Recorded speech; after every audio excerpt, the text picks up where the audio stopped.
Bonsoir et bienvenue sur Télé Djibouti dans cette édition de votre journal de 22 heures. Les titres de l'actualité de ce dimanche 18 septembre. Le président de la République, Ismaël Omar Guelleh, a reçu ce matin un émissaire du président algérien, Abdelmadjid Tebboune. Et dans l'actualité internationale, 3 millions de personnes sont appelées à évacuer à l'approche d'un typhon au Japon. Voilà pour les titres. Merci si vous nous rejoignez sur Télé Djibouti. Je vous le disais en titre. Donc, le président Guelleh a reçu ce matin, en fin de matinée, au Palais de la République, un émissaire de son homologue algérien, Abdelmadjid Tebboune. Porteur d'un message, l'émissaire du président algérien reçu n'est autre que M. Kamal Rezig, le ministre du Commerce et de la Promotion des exportations de ce pays frère et ami. Le message qu'il a remis au chef de l'État a trait à une invitation officielle du président Tebboune conviant son homologue djiboutien à participer à la 31e réunion générale de la Ligue des États arabes qui aura lieu en novembre prochain en Algérie. La sécurité alimentaire, une problématique revêtant également une acuité particulière dans cette partie du monde suite aux effets combinés d'une sécheresse aiguë et d'une envolée de prix consécutive à la guerre en Ukraine est d'ores et déjà identifié comme pôle majeur de coopération stratégique entre les deux nations.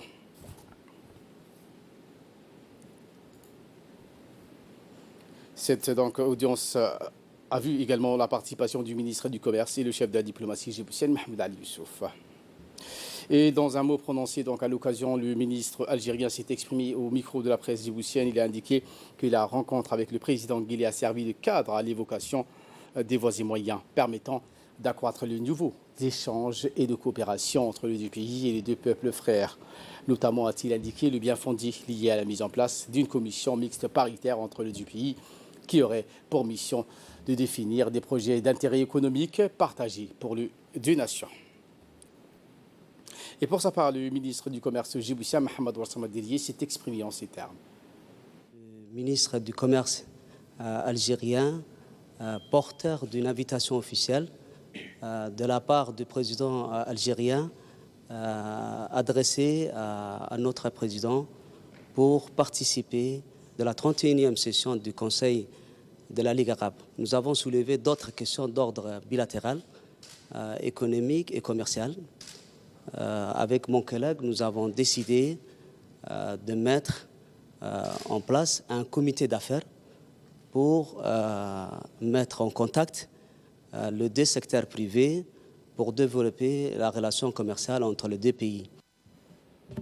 L'actualité de ces 22 heures, c'est aussi cette forte délégation du Sud-Soudan en visite de travail à Djibouti. Le Premier ministre Abdelkader Kamil Mohamed a accueilli en début de soirée une forte délégation du Sud-Soudan conduite par le vice-président Tabang Dengal. Après l'accueil, le vice-président et le Premier ministre ont eu un premier entretien au salon d'honneur de l'aéroport international de Djibouti. Les discussions ont porté sur les relations entre les deux pays et les voies et moyens de les développer davantage. Outre le Premier ministre, plusieurs membres du gouvernement, dont le ministre de la Communication, Radouane Abdoulaye Badone, et le ministre des Infrastructures et de l'Équipement ont accueilli cette délégation du Sud-Soudan. L'ambassadeur de la République de Djibouti en France et au Royaume-Uni, M. Ayed Moussaed Yahya, en représentation du président Guelleh, Ismaël Omar Guelleh, a assisté actuellement à Londres aux obsèques de Sa Majesté la Reine Elisabeth II. L'ambassadeur a eu l'occasion de s'incliner et de se recueillir devant le cercueil pour dire au nom du président de la République un dernier adieu à Sa Majesté la Reine Elisabeth II. Nos condoléances les plus attristées à la famille royale, au peuple de Grande-Bretagne, au peuple du Royaume-Uni et au monde suite au décès de Sa Majesté la Reine Elisabeth II. Non seulement le peuple anglais, la famille royale, mais le monde a également perdu une grande souveraine. Elle sera à jamais dans nos mémoires. Nous tenons, en ces moments tristes, à renouveler nos condoléances les plus attristées à toute la famille royale, au peuple du Royaume-Uni et au monde libre. Nous nous rappellerons toujours quand nous avons eu l'occasion de rencontrer Sa Majesté la Reine en mars 2015, nous avons eu ce privilège de lui présenter nos lettres de créance. Sa connaissance de notre région, sa connaissance du monde, son esprit vif restera à jamais vivide dans les mémoires. Encore une fois, et en cette période de tristesse, puisse qu'elle repose en paix. Et voilà qui nous ramène de parler de cette campagne de sensibilisation sur les inscriptions de jeunes dans le registre électoral qui s'est poursuivie à la sous-préfecture du 3e arrondissement. Ce week-end, une importante réunion s'est tenue à la sous-préfecture en présence du président de la commune de Boulaous, Abdelrad Aliman, les deux parlementaires de la circonscription du 3e arrondissement, l'honorable Ibrahim Ahmed Abdou et Mahmoud Moustapha, également de la sous-préfète du 3e arrondissement, Madame Fatouma Ibrahim Ali, ainsi que des responsables du ministère de la Jeunesse et de la Culture.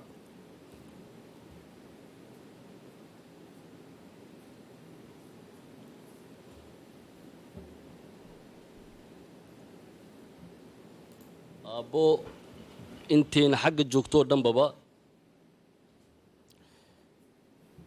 C'est la fin des perturbations dans les réseaux de distribution d'eau de la ville de Djibouti. La conduite de refoulement d'eau de l'usine de dessalement qui avait subi quelques problèmes au niveau technique la semaine dernière, entraînant également des perturbations dans certains quartiers de la capitale est dorénavant opérationnel. Les techniciens de l'ONEA ont travaillé d'arrache-pied pour que cette conduite d'eau soit réparée par le délai imparti selon les instructions fermes données par le directeur général de l'ONEA, Mohamed Fouad Abdou.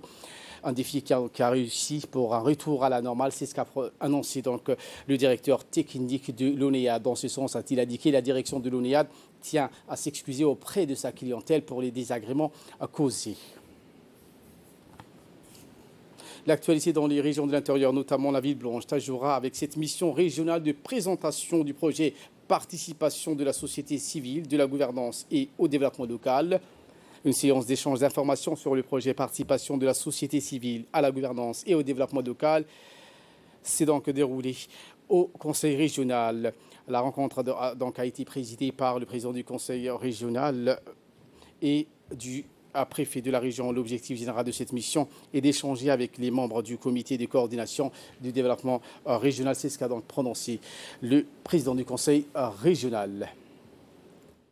4 thèmes. L'environnement et le changement climatique, l'égalité du genre, la jeunesse et l'immigration.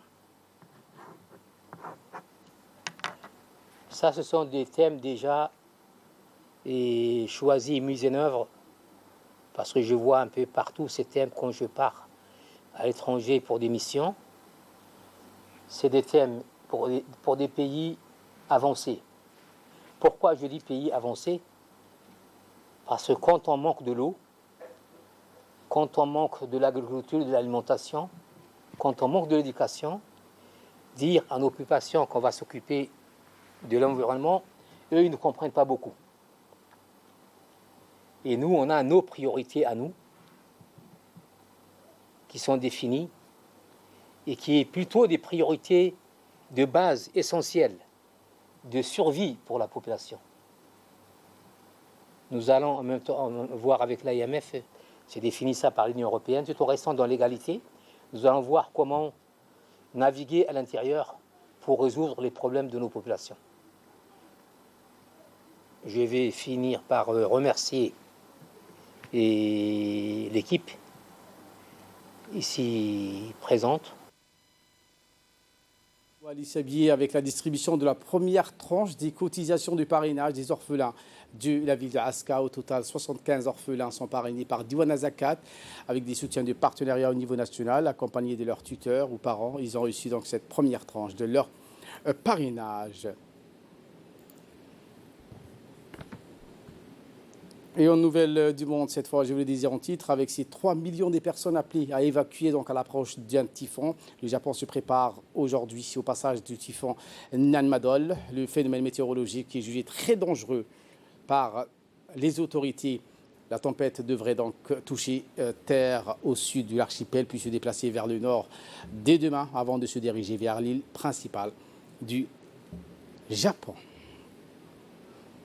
Voilà pour l'essentiel de ce 22h. Merci à vous de nous avoir suivis et très bon suivi des programmes sur Télé Djibouti.